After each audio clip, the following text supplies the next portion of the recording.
Hoje nós vamos falar sobre um novo estudo, um novo tema que envolve recursos. Nós vamos falar de um recurso que chama-se correição parcial.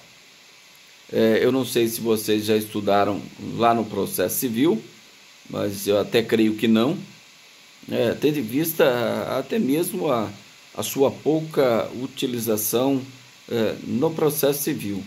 E mais no processo penal, porque no processo penal existe mais despachos, mais decisões interlocutórias no andamento desses processos criminais. Então, o estudo nosso hoje é correição parcial. Antes de falar um pouquinho da correição, as características, dos requisitos, eu vou só a gente fazer uma definição da correição parcial. Nós podemos falar que é todo um ato praticado pelas partes, no sentido de que aquela decisão de primeiro grau seja reexaminada pela instância superior, toda vez que houver um erro do juiz, um erro de ofício ou um abuso de poder que possa causar uma inversão tumultuária do processo, causando um gravame às partes, tendo a mesma natureza de ser subsidiária. Então, só cabe a correição parcial quando não couber um recurso próprio para impugnar aquela decisão. Então, aqui, anotem aí, nós estamos falando de error improcedendo. Talvez eu já tenha falado isso para vocês em outras ocasiões, nos semestres anteriores. O que é um error improcedendo? O juiz ele vai errar na sua atividade de ofício. Ocorre um erro. Ou ele pratica um ato por ilegalidade, por abuso de poder. Então, nesse caso, nós podemos falar que ocorre uma inversão tumultuária do processo. É por isso que cabe a correição parcial. Eu vou dar um exemplo já de antemão para vocês já se inteirarem daquilo que nós estamos falando aqui. Vamos imaginar o seguinte: existe uma ordem legal que o próprio Código estabelece e acordo com a Constituição Federal, que primeiro deve ser numa audiência de instrução, primeiro deve ser ouvido as vítimas, se for o caso perícia, testemunhas de acusação, testemunhas de defesa e, por último, o interrogatório do réu. Essa é a regra, porque melhor ele poderá se defender em ser interrogado por último, Nada impede que ele seja reinterrogado nos termos do artigo 96 do Código de Processo Penal. Mas vamos lá. O juiz, ao invés de ouvir as testemunhas de acusação, ele inverte a ordem. Ele passa a ouvir primeiro as testemunhas de defesa. Olha, o procedimento legal, a lei não diz isso. O juiz primeiro tem que ouvir as testemunhas de acusação para depois ouvir as testemunhas de defesa.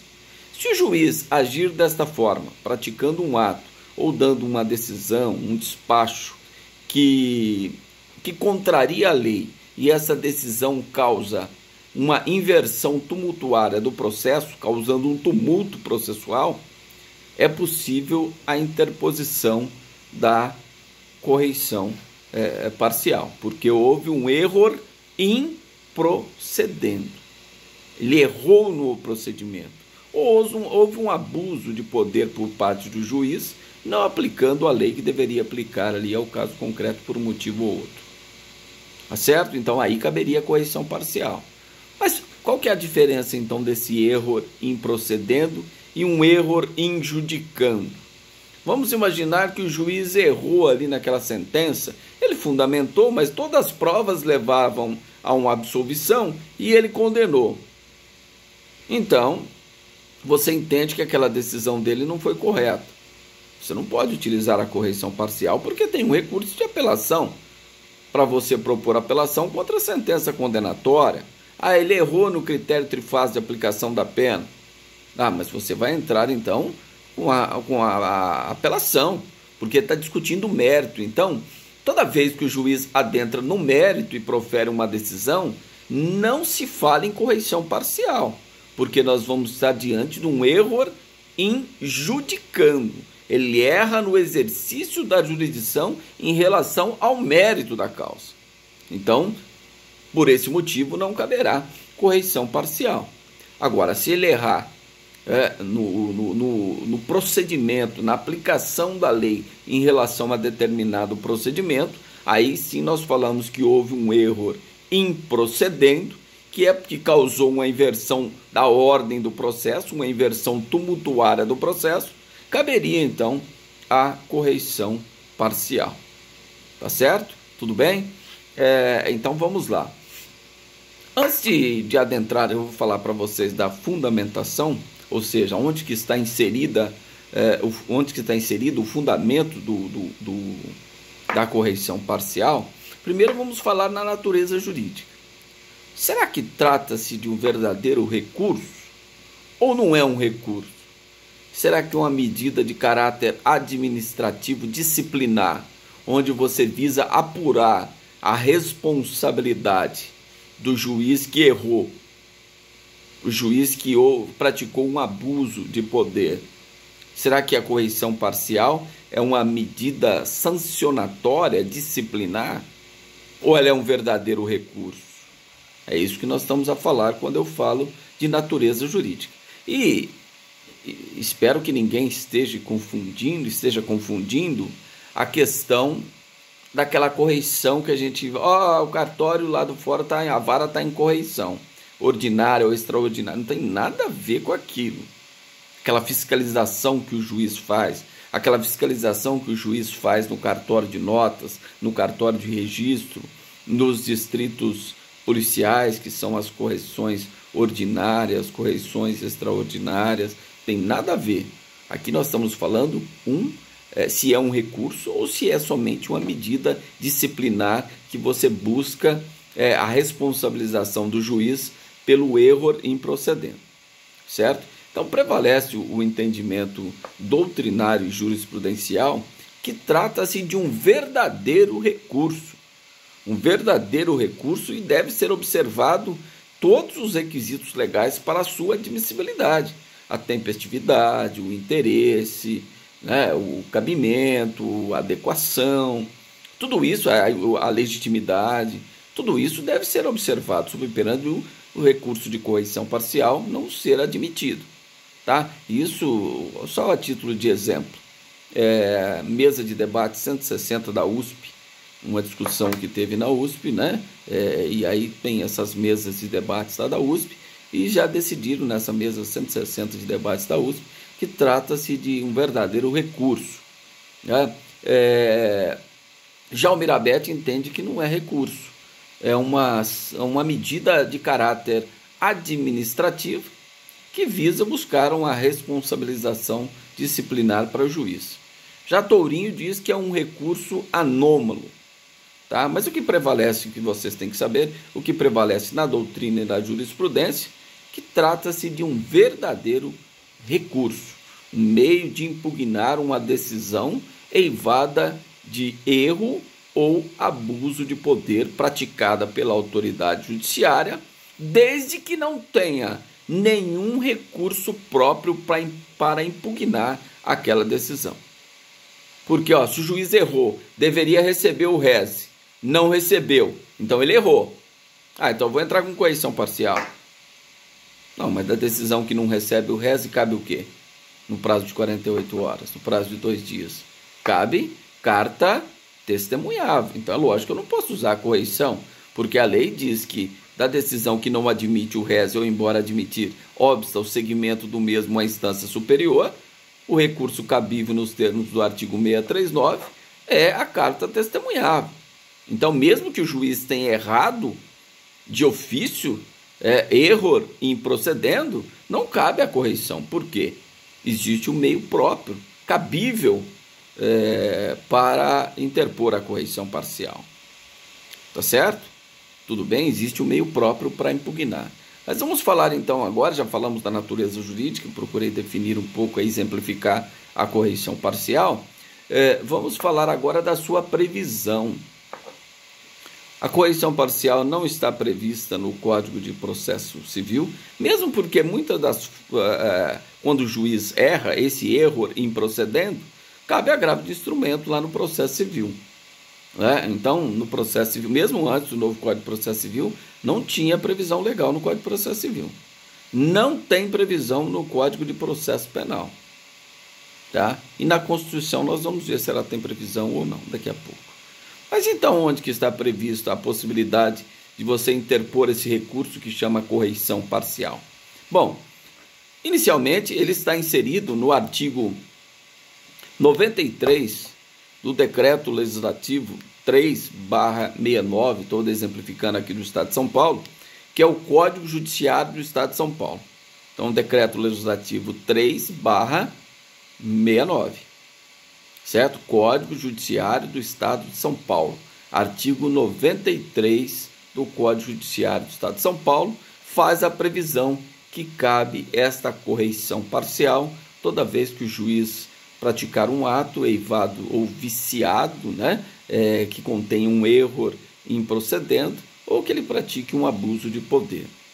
Certo? Então, nesse caso, a correição parcial está prevista no Código Judiciário do Estado de São Paulo, certo? Está previsto também no regimento interno do Tribunal de Justiça do Estado de São Paulo, artigo 659 e seguintes do regimento interno do Tribunal de Justiça do Estado de São Paulo, tá? No âmbito federal, a correição parcial ela está prevista no artigo 6º, inciso 1º da Lei 5.010/66. O que é essa lei? Esta lei é que rege todo o processamento dos feitos na Justiça Federal. Então, é uma lei de 1966, a Lei 5.010/66, que tem plena vigência, e lá no seu artigo 6º, inciso 1, ela fala da correição parcial. Certo? Então, esta é a previsão. Então, nós temos uma lei estadual e temos uma lei federal. Aí surgiu a questão de se indagar se a correição parcial ela padeceria de constitucionalidade. Ela não era constitucional porque ela foi criada através de uma lei estadual. Né? E conforme o artigo 22, inciso 1 da Constituição Federal, ele diz que compete privativamente à União legislar sobre direito penal, direito processual, e não caberia ao Estado. Por isso que ela seria inconstitucional. Mas esse problema nós encontramos ele sanado, porque existe a própria lei federal, né, que é a Lei 5.010/66, no seu artigo 6º, inciso 1, que disciplina a correição parcial. Então, não há que se falar em inconstitucionalidade da correição parcial, né? Porque aqui no nosso estado existe o Código Judiciário, mas existe também a lei federal tratando sobre correição parcial. Então, ao meu ver, não existe inconstitucionalidade, porque o Estado, até daqui a pouco nós vamos falar, do processamento, do procedimento da correição parcial. E verificamos que nesse aspecto a legitimidade do Estado ela existe. O Estado pode legislar sobre procedimento nos termos do artigo 24, inciso 11º da Constituição Federal, que confere ao Estado a legitimidade para legislar sobre procedimento. Tá certo? Então, discutimos essa questão da previsão da correição parcial. Exemplifiquei aqui no Estado de São Paulo, ou na Justiça Federal, no Tribunal Regional Federal, tem a previsão. Pode ser que em outro estado está previsto também, em outra lei de organização judiciária. Estamos exemplificando aqui São Paulo, tá certo? Bom, mas aí vocês vão perguntar, mas ela não está inserida na Constituição Federal? Se perguntar diretamente, ela não está, a correição parcial. Mas indiretamente nós verificamos que ela existe. Mas ela existe com outro nome. lá tem-se o nome de reclamação. Então, toda vez que descumprir uma decisão de súmula vinculante ou entendimento do Supremo Tribunal Federal, do STJ, negar a vigência de uma súmula, é possível descumprir as decisões, autoridades dos tribunais superiores, é possível que você interponha uma correição parcial, aliás, uma reclamação, que faz a mesma coisa da correição parcial. Toda vez que ocorrer um erro improcedendo por parte daquela autoridade. Por exemplo, o juiz manteve o réu algemado e não fundamentou a necessidade. Violação à súmula número 11, súmula vinculante. Então, nesse caso, eu posso, se o juiz não declarar a nulidade do ato, eu posso entrar diretamente com a reclamação constitucional lá no STF. Lá no STF, chama reclamação. E aí ela tem previsão na Constituição Federal. Aí está previsto, em razão do STF, está previsto no artigo 102, inciso 1, letra L da Constituição Federal, quando eu falo em reclamação para o Supremo Tribunal Federal. Está previsto no artigo 105, inciso 1, letra F da Constituição Federal, quando eu falo reclamação ao Superior Tribunal de Justiça. Está previsto no regimento interno do Supremo Tribunal Federal, artigo 157 ao artigo 162 do regimento interno do Supremo Tribunal Federal. Está previsto no regimento interno, artigo 187 ao artigo 192 do regimento interno do STJ. Então falamos aí da previsão, aí com outro nome, né? Com o nome de reclamação e não correição parcial, certo? Está previsto também no artigo 103, 103A, parágrafo 3º da Constituição Federal, que trata da reclamação. E ainda artigo 13º da Lei 8.038/90, que disciplina o processamento dos recursos perante as instâncias superiores. Portanto, parte desta lei foi revogada pelo novo Código de Processo Civil, tá? A Lei 8.038/90, e aqui eu exemplifiquei o artigo 13º, que fala da correição parcial. E temos também a súmula 735 do STF, que fala que não cabe correição, aliás, não cabe reclamação, e aqui para nós não cabe também correição parcial, quando o ato impugnado já houver transitado em julgado. Então, nesse caso, não é possível a propositura da correição parcial ou da reclamação se o ato a ser impugnado já transitou em julgado, certo? Esse é o teor, então, da súmula 735 do STF. Certo? Então, nós falamos bastante números aí, só para vocês identificarem esta fundamentação que nós estamos aí a abordar, já com outro nome, com reclamação. Pode ser que algum estado, como eu estou falando de correição parcial em primeiro grau, pode ser que algum estado, ao invés de falar correição, fale reclamação. A Constituição hoje, ela fala em reclamação. Toda vez que existir um erro improcedendo por parte dos tribunais de justiça ou por parte do juiz de primeiro grau que descumpre, por exemplo, o teor de uma súmula do Supremo Tribunal Federal do STJ, cabe reclamação com este fundamento que eu acabei de dizer para vocês, no regimento interno, na Constituição Federal, né? Tem toda essa previsão, mas lá o título é outro, reclamação e não correição parcial, conforme nós estamos falando, mas faz a mesma coisa. Serve para a mesma coisa, erro improcedendo. Tudo bem? Então vamos lá, a hipótese de cabimento. Quais são as hipóteses de cabimento, então, da correição parcial? Nós vamos enumerar algumas hipóteses de cabimento. Primeiro, nós temos que ter uma decisão viciada, um ato jurisdicional. Qual que é esse ato jurisdicional? Ele pode ser um despacho, pode ser uma decisão. Pode ser em fase de inquérito policial e pode ser também em fase de processo, em fase do processo no Poder Judiciário. tanto faz. Se a decisão for viciada de erro ou abuso, cabe a correição parcial, tá? E é necessário, aí mais um requisito, que esse erro improcedendo, ele cause uma inversão tumultuária do processo. Então o juiz, depois eu vou exemplificar várias hipóteses de cabimento, para isso aclarar, para ficar mais claro para vocês, tá? Mas é necessário que esse erro, essa decisão viciada por erro ou abuso, ela cause uma inversão tumultuária do processo. Então esse é um dos requisitos. Terceiro, que cause um gravame para a parte. O que é isso, um gravame? Que cause um prejuízo para a parte. É necessário que você demonstre o prejuízo.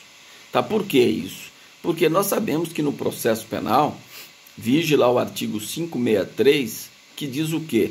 Não será decretada no processo penal nenhuma nulidade de um ato se não causar prejuízo às partes. Se não causar prejuízo às partes. Né? Então, se não ficar demonstrado que aquele comportamento causou um prejuízo para a parte, não será cabível a correição parcial, porque não houve um gravame, não houve um prejuízo. Então, por que o tribunal vai reformar aquele ato se não houve nenhum prejuízo para as partes? Então, é incabível a correição parcial. Tá? Isso, quando é nulidade, você tem que demonstrar o prejuízo. Nós falamos aí que a nulidade ela é relativa, porque a nulidade absoluta, o próprio prejuízo, ele já é presumido, né? Vamos imaginar o juiz realizando uma audiência sem que o réu esteja acompanhado de um advogado constituído ou nomeado. Ora, nesse caso, nós estamos diante do quê? De uma ofensa direta à Constituição Federal, ofendendo a ampla defesa e, consequentemente, o prejuízo ele é presumido.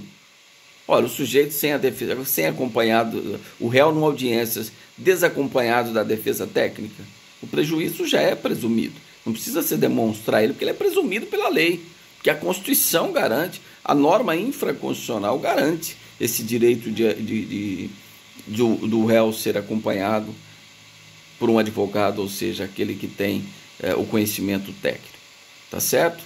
E por último, para que seja admitida a sua correição parcial, é necessário que não haja nenhum recurso próprio para impugnar aquela decisão. Porque se houver qualquer outro recurso próprio para impugnar aquela decisão, você não pode utilizar a correição parcial, porque ela é absolutamente subsidiária. Ela só tem cabimento quando não couber nenhum outro recurso nas vias ordinárias que o legislador estabeleceu. Tanto que tem a súmula 267 que diz, ora, se cabe correição parcial, não cabe mandado de segurança. Então, se é o caso de interpor a correição parcial, você não pode interpor mandado de segurança, que é a súmula 267 do STF, salvo engano. Tá? Então, lembre disso, o caráter absolutamente subsidiário. Então, vamos rever. A decisão deve ser eivada de vício, ou seja, de erro, erro de ofício ou abuso de poder, que esse erro ou abuso de poder possa causar uma inversão tumultuária do processo, que essa inversão tumultuária do processo tenha causado um gravame, um prejuízo para as partes ou para a parte, e que não exista nenhum recurso próprio para impugnar esta decisão onde ocorreu o erro improcedendo, erro no procedimento. Então, esses são os requisitos da correição parcial para que você possa interpor a mesma e ela ser recebida. Tá certo? Tudo bem? Até aí, alguém tem alguma pergunta? Agora eu vou exemplificar, tenho certeza que vai aclarar a visão de vocês sobre as hipóteses de cabimento. Tá? Mas antes disso, vamos falar da legitimidade, né? Quem tem legitimidade para propor a correição parcial? Então, a legitimidade coincide com a posição de parte. O Ministério Público tem legitimidade? Sim. O réu tem legitimidade? Sim. O assistente de acusação tem legitimidade? Também. Todas essas pessoas que o autor e réu obrigatório são partes obrigatórias, o assistente de acusação é parte contingente, ele pode existir ou não no processo, mas se ele existir, ele tem o direito de interpor a correição parcial, né? Demonstrado aí esse prejuízo, esse gravames, né? Ele passa a ter interesse na propositura da correição parcial. Agora, lembrem bem disso, a correição parcial ela é mais utilizada pela acusação ou pelo assistente de acusação. Mas para falar acusação o Ministério Público, porque nem todo processo funciona o assistente de acusação, tem habilitado o assistente de acusação, e ele pode funcionar em qualquer ação penal pública. O juiz recebeu a denúncia, a partir daí o ofendido ou seu representante legal pode se habilitar através de advogado, né, no processo como assistente de acusação. Tá certo? Mas nem sempre existe a figura dele no processo. Então, o Ministério Público se utiliza muito mais da correição parcial do que a defesa. Por quê? Porque a defesa, por exemplo, o primeiro exemplo que eu dei para vocês, o juiz ouviu as testemunhas de defesa antes das testemunhas de acusação. Promotor também pode sentir que ele tem interesse e sentir que houve um prejuízo? Pode, mas para a defesa muito mais. Para a defesa o prejuízo é muito maior. Então eu pergunto a vocês, será que esse processo, esse ato do juiz vai anular o processo? Vai, por ofender o princípio da garantia da ampla defesa. Então o artigo 648 diz que cabe habeas corpus toda vez que o processo for nulo. Então a defesa, a grande maioria das vezes, ela utiliza-se do habeas corpus, ao invés de usar a correição parcial. Mesmo porque o procedimento do habeas corpus ele é mais rápido. Muito mais rápido do que a correição parcial. Já o Ministério Público não pode utilizar o habeas corpus. Então ele vai usar o quê? A correição parcial. Mas a defesa está impedida de propor correição parcial? É lógico que não. Eu estou dizendo para vocês, isso a doutrina diz também, vocês vão acompanhar nesse sentido, que a defesa tem o habeas corpus, que é mais célere, que é uma ação, é um recurso, é uma ação autônoma de impugnação, uma ação penal popular, que ela tem um trâmite mais rápido. Certo?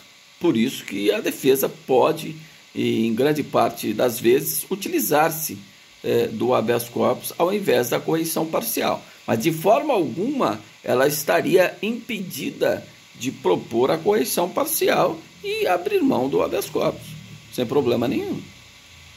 Tá certo? Tudo bem? Entenderam essa colocação? Certo. Então vamos lá. Vamos dar alguns exemplos de cabimento de correição parcial. Vou dar alguns exemplos para vocês entenderem. Já dei um, né? Vamos no segundo exemplo. Vamos imaginar que o inquérito foi instaurado, foi para o juiz competente. O juiz competente, o que vai fazer? Ação penal pública. Ele vai abrir vista para o Ministério Público. O Ministério Público pode requerer o arquivamento, oferecer a denúncia, requerer novas diligências. Ou a não requerer a não persecução criminal, fazer uma proposta de não persecução criminal. Mas essa parte está suspensa, o artigo 28A está suspensa por decisão do ministro Luiz Fux, que suspendeu a vigência, tendo em vista que o Ministério Público não estaria aparelhado ainda para montar as câmaras de revisão nos termos que determina o artigo 28A. Então, não está em vigência ainda esse dispositivo, por decisão judicial. A lei entrou em vigência, mas foi suspenso esse dispositivo por decisão judicial. Então tá. Vamos o que interessa para a gente nisso aí. Quando o Ministério Público requer novas diligências. Então ele requer no inquérito, eu não tenho indícios de autoria e materialidade aqui no inquérito. Eu preciso de mais diligência, de mais investigação. Aí eles solicitam, o juiz, ele faz o processo. Venho requerer que seja ouvida a testemunha A, B e C e tal, pela autoridade policial. Ponto final. Aí o juiz vai, o que o juiz tem que fazer? Marcar um prazo lá para o delegado cumprir e mandar para a delegacia. O juiz fala assim, não, eu vou indeferir. esse pedido de diligência do Ministério Público? Eu entendo que ela é protelatória. Eu vou indeferir. O juiz poderia fazer isso? Não. Mas se ele fizer está feito. Mas não poderia. Por que não poderia? Porque ele estaria causando um tumulto no processo. Por quê? É o titular da ação penal. Está lá no artigo 129, inciso 1, compete privativamente ao Ministério Público exercer a titularidade da ação penal pública. Então, quem tem que verificar se precisa de mais investigação, se precisa de diligências para formar a sua opinião de litis, é o titular da ação penal, é o Ministério Público. Então, o juiz não há que se indeferir esse pedido de diligência do Ministério Público. Certo? Não pode. Porque se ele assim o fizer, caberá então a correição parcial. Porque ele está causando um tumulto, não tem processo ainda, né? Por isso está em fase de inquérito ainda. Mas ele está causando um tumulto procedimental aí, passível de propositura da correição parcial. Ou outro exemplo. O Ministério Público requer o arquivamento. O juiz fala, não, mas isso aqui não é caso de arquivamento. Eu vou mandar lá para a delegacia, para o delegado investigar. O juiz não pode fazer isso. Se ele discordar do Ministério Público, ele mandaria para onde? Para o Procurador-Geral, artigo 28, lá, para analisar se era caso de oferecimento de denúncia ou não. Lógico que agora modificou o artigo 28, mas vocês lembram desse exemplo que nós colocamos. Então, imagina, o promotor requer o arquivamento, o juiz fala, não, vou mandar lá para a delegacia para que o delegado proceda a mais investigação. Nós temos um processo acusatório, cada um com a sua função. Um com a função de acusar, né? De propor a ação penal, o juiz com a função de julgar, dentre outras funções que ele exerce, mas a função principal é de julgar. O defensor para tentar diminuir a responsabilidade criminal de seu constituinte. Então, nós temos um processo acusatório. O juiz jamais poderia fazer isso. Se ele o fizer, caso de correição parcial. Outro exemplo, o Ministério Público, estou dando vários exemplos aqui do Ministério Público, serve para a defesa, daqui a pouco eu chego na defesa também. O Ministério Público não arrola a testemunha. Né? E aí o juiz recebe a denúncia, mas aí o juiz fala assim, olha, eu vou ouvir essas 3 testemunhas aqui para me formarem a minha convicção. Os 3 policiais aqui que participaram da ocorrência, o Ministério Público não arrolou na denúncia. E ele tem que arrolar na denúncia, ele não tem outro prazo. Depois eu arrolo. Não. Se ele tiver que arrolar, ele tem que arrolar na denúncia. Não arrolou. O juiz começa a ouvir essas 3 testemunhas. Não, espera aí, o juiz não tem que ser imparcial? Como que ele vai ouvir as testemunhas que não foram arroladas pelas partes? Ou foram arroladas fora do prazo? Ele não pode fazer isso, porque senão ele estaria perdendo a imparcialidade. E o juiz tem que ser imparcial. Mas o juiz no processo penal não pode ouvir uma testemunha como testemunha do juízo para formar a sua convicção em busca da verdade real ou verdade material? É lógico que sim. Então, se o juiz verificar ali as partes, arrolaram testemunhas. O juiz vai verificar, não, mas aquela testemunha pode me trazer algum elemento. Eu vou ouvi-la como testemunha do juízo. Ele pode fazer isso? Ele pode determinar a realização de uma prova pericial de ofício? Pode. Ele pode. Tá? Só que também ele não pode agir como parte.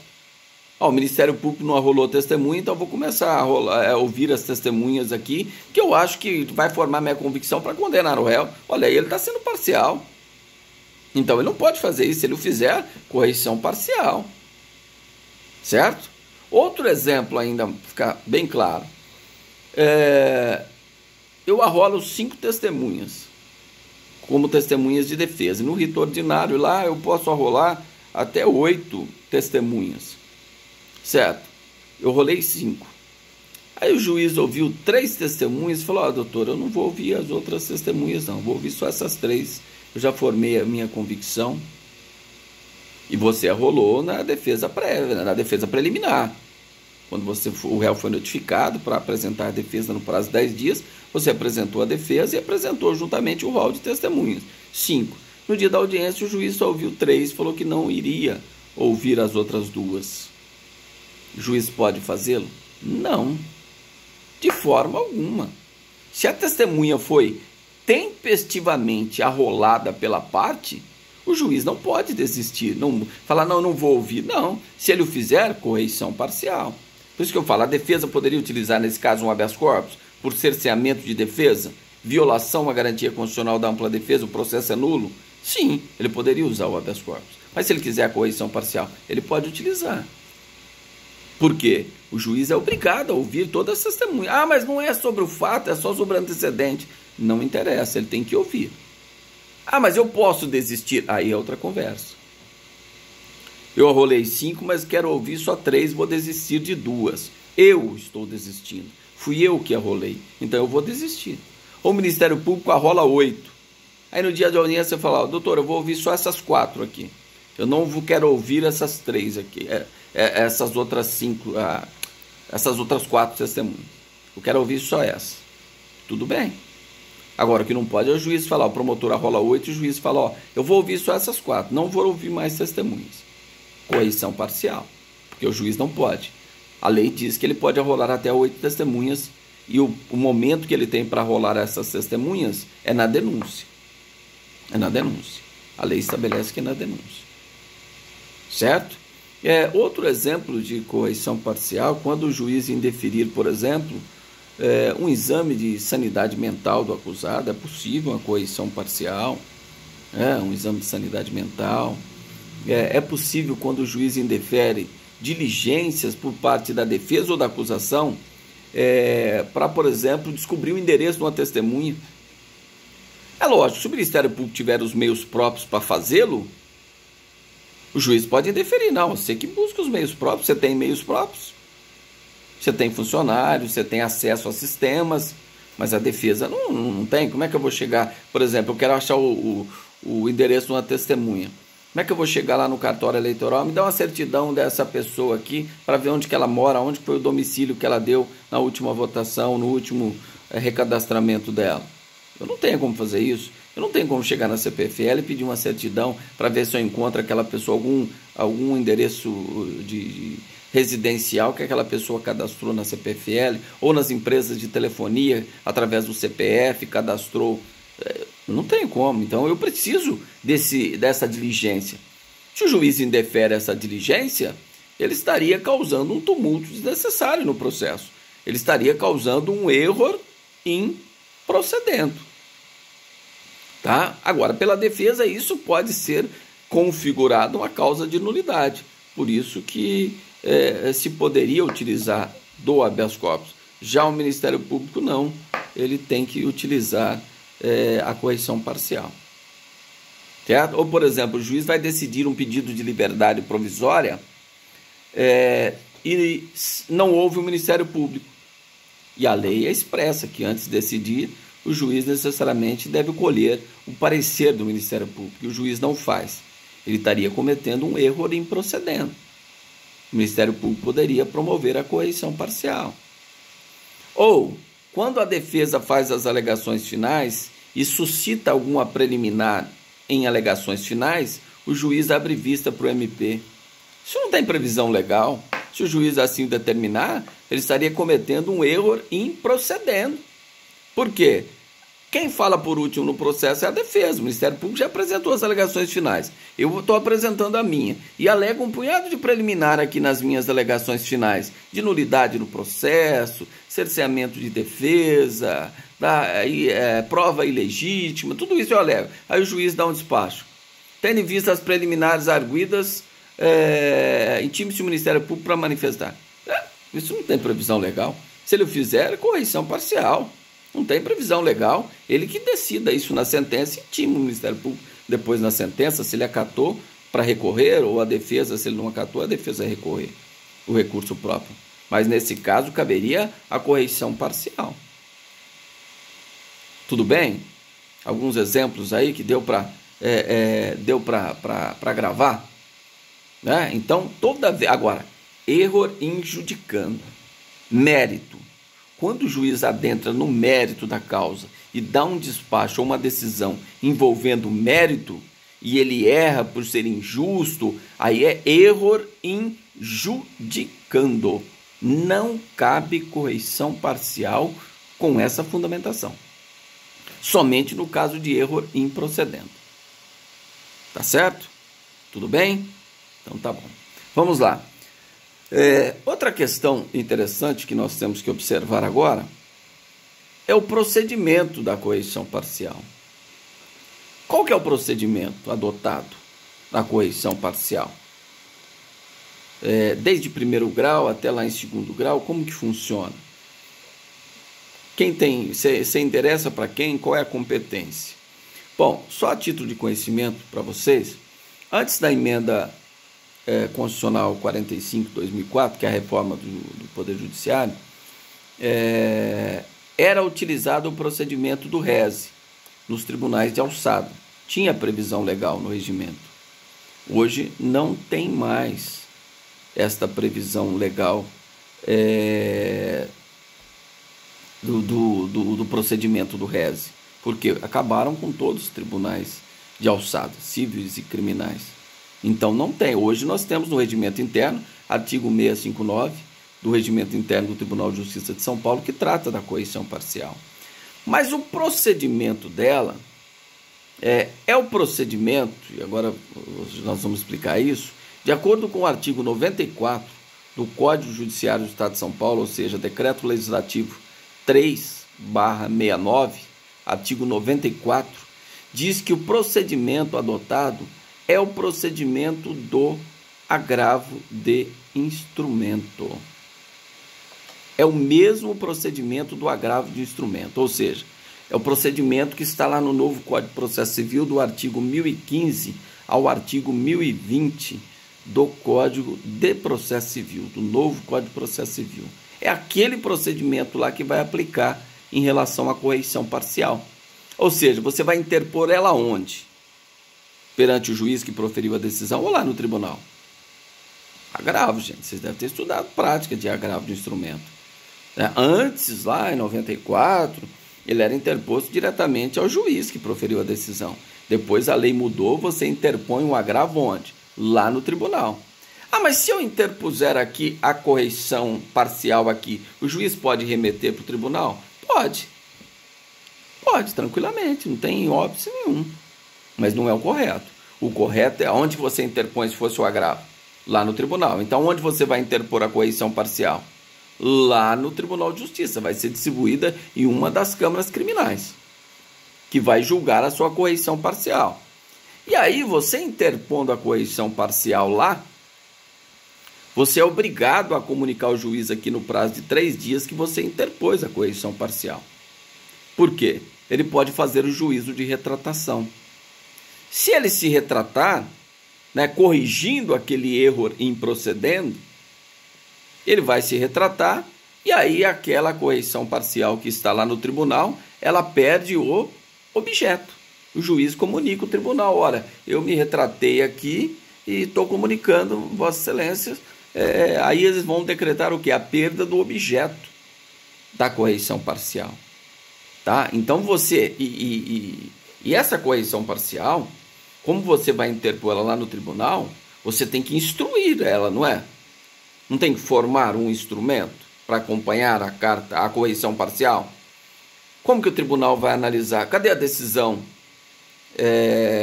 que causou o erro, que é viciada de erro ou abuso?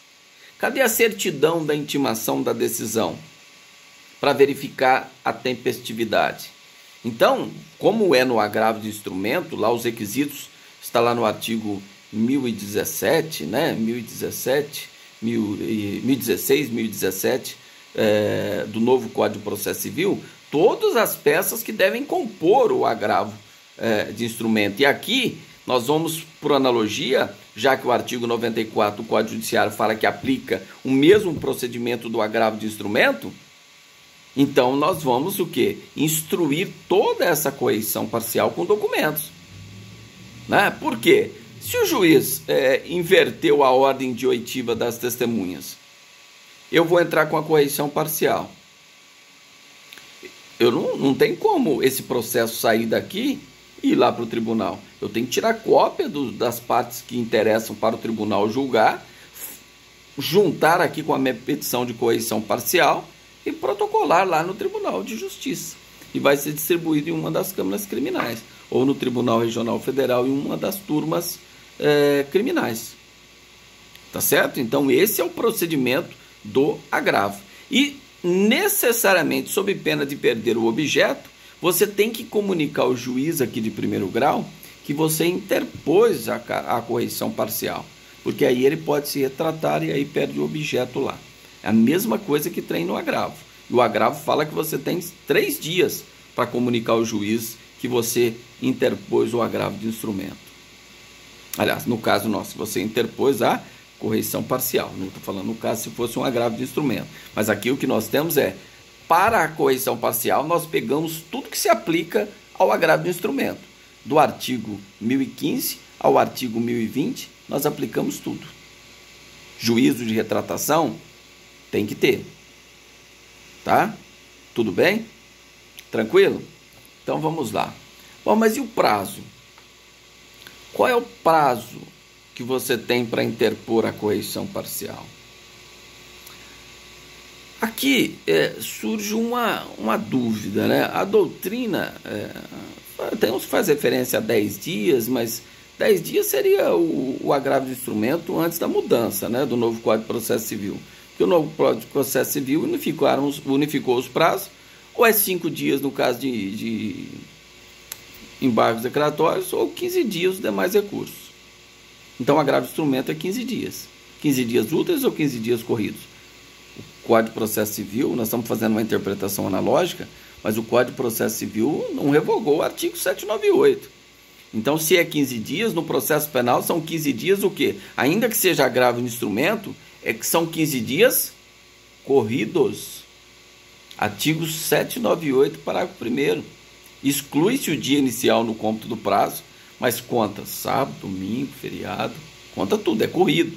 Não são dias úteis, como é no novo Código de Processo Civil. São dias corridos. Então falamos em 15 dias. Mas há uma discussão doutrinária e jurisprudencial, e aí eu prefiro ficar com essa segunda corrente, que diz que o prazo é de 5 dias. Sabe por quê? Porque o artigo 1º da Lei 5.010/66, que trata da correição parcial, que é uma lei federal que disciplina o processamento dos feitos na Justiça Federal, diz que caberá a correição parcial no prazo de 5 dias. Então, eu prefiro ficar com esta interpretação da Lei 5.010/66 no que se refere ao prazo. Eu não arriscaria adotar o prazo de 15 dias. Sabe por quê? Porque aí nós teríamos que fazer uma interpretação analógica seguinte. Sabe o agravo de decisão denegatória de recurso especial extraordinário? Está 1042 do novo Código de Processo Civil. Então, vamos imaginar na matéria penal. Eu vou entrar com um agravo de decisão denegatória de recurso especial extraordinário, que eu entro perante o tribunal recorrido, no Tribunal de Justiça ou no Tribunal Regional Federal, se for competência federal. Ele não admitiu o meu recurso especial extraordinário, eu entrei com agravo. Qual que é o prazo desse agravo? No processo civil, são 15 dias. 15 dias úteis para você interpor o agravo. Certo? No processo penal, de acordo com a súmula 699, sabe qual que é o prazo? 5 dias. E esses 5 dias são 5 dias o quê? Corridos. Se você interpor no prazo de 15 dias, ainda que seja corrido, o tribunal não vai admitir, porque tem a súmula 699. Ah, mas o Código de Processo Civil está tudo lá, o recurso especial extraordinário. Não interessa. Fala lá o prazo de 15 dias, fala.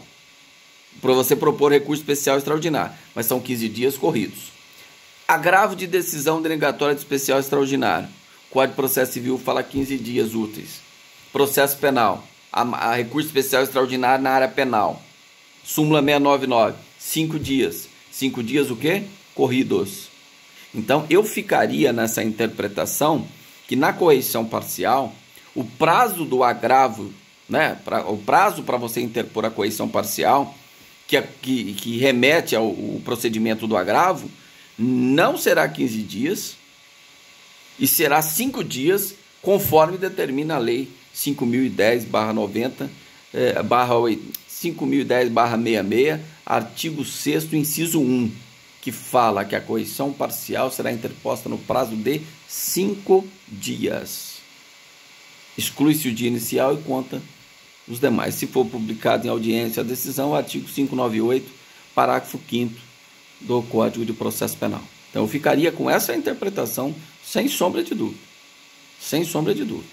Porque eu tenho uma matéria aqui que disciplina o processo da Justiça Federal em relação a prazo.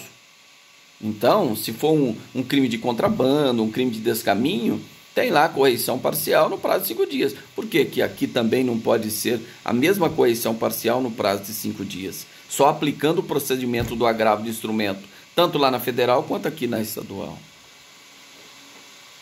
Tá certo? Então, essa questão do prazo, essa é a divergência que nós temos, e eu ficaria com a segunda posição com esta fundamentação.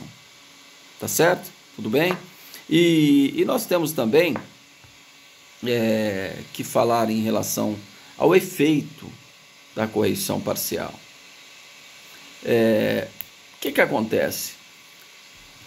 O relator, chegando lá no relator, o que o relator pode fazer? Aí é no agravo, mas é a mesma coisa na correição parcial, porque o procedimento é o mesmo. Aí aplica o 1019. O relator poderá indeferir liminarmente a sua correição parcial. Ele poderá mandar processar e pedir informações para o juiz, abrir para a outra parte a apresentar as contrarrazões, aí se entender que o prazo é 5 dias, apresentar as contrarrazões no prazo de 5 dias, ou se entender que é 15 dias, as contrarrazões no prazo de 15 dias. Se foi a defesa que interpôs, intimará o Ministério Público para apresentar as contrarrazões no prazo seja de 15 dias, seja de 5 dias, conforme nós já estudamos. E também, o relator poderá, em casos de comprovação do periculum in mora e fumus boniuris, ele poderá conceder o efeito suspensivo, ou seja, fazer com que aquele processo seja paralisado até o julgamento da correição parcial. Isso não ocorre no agravo de instrumento.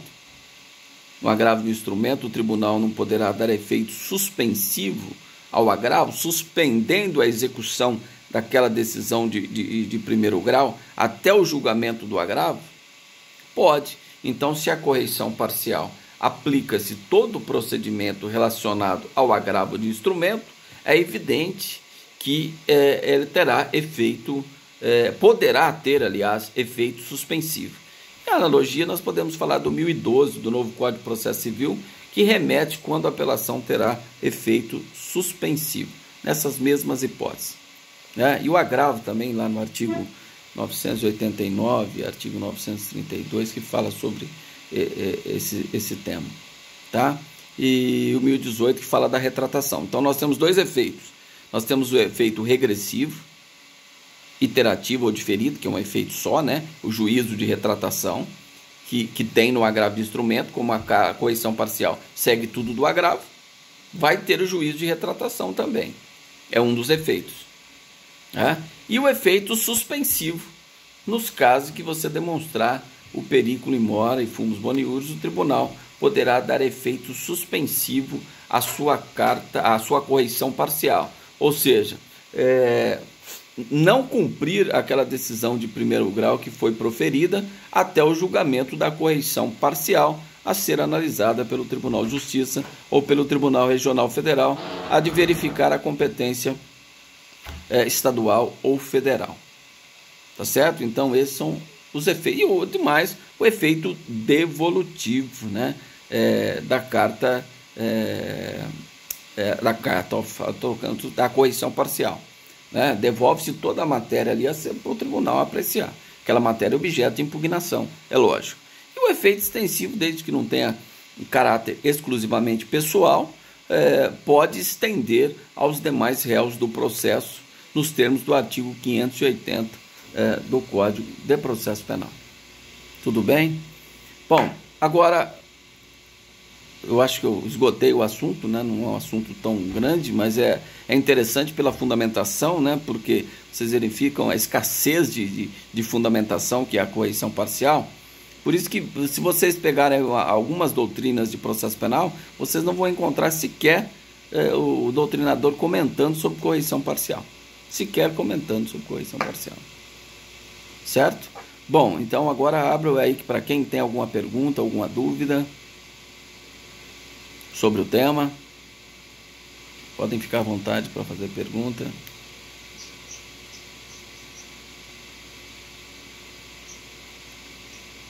Não, devolutivo é a regra, né? O devolutivo é a regra dos recursos, né?